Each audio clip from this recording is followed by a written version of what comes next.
I love the sciences, and that's a huge barrier to a lot of people, is just surviving those weed out classes of chemistry, biology, and physics. But that actually doesn't have that much to do with medicine, so Yeah. I wouldn't discourage anyone who doesn't love those classes to go away from medicine. But I enjoyed the sciences, and then I like the application of science to people and interaction. So I felt like rather than doing research, Yeah.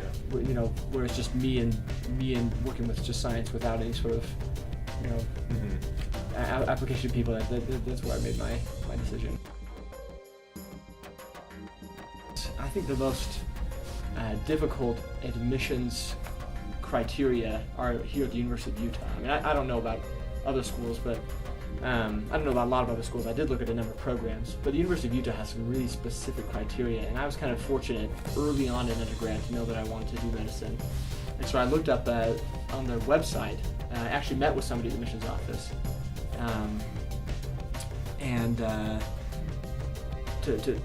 well, I guess I'm answering the question how I got into medical school. But on that website, there's 8 categories, and I'm sure people are familiar with these. But generally, the ones I can remember are MCAT grades, readership, volunteer work, patient exposure, physician shadowing, research, and extracurricular.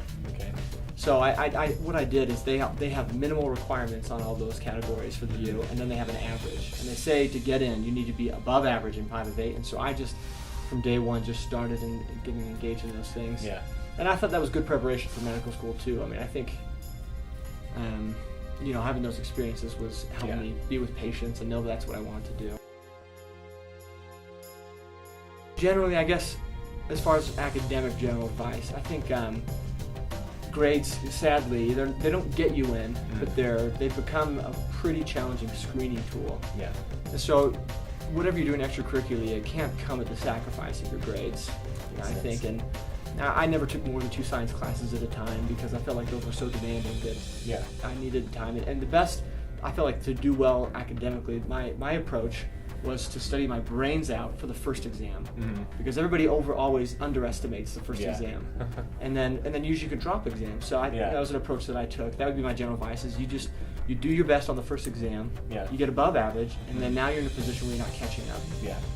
So that'd be my academic general advice. As far as other advice, I think if you're a freshman or a sophomore, I think everybody has things that they're interested in outside of medicine, and what I would do is pursue those and then make those unique, and not just unique, but kind of have some sort of achievement behind them. Okay. Meaning like if you like biking, train for a bike race. There's some pretty famous what's the like Latoya one or something? Yeah, like Lodajaw.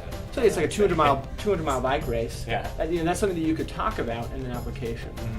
Much more than just saying I love biking. I like biking. That's cool. Cool. Or if you I like piano, be a piano teacher. Or I ended up playing the piano at hospitals for musical therapy. Okay. And then I ended up playing the piano at like a dance class as well for kids with disabilities, and assisted in that dance class as well.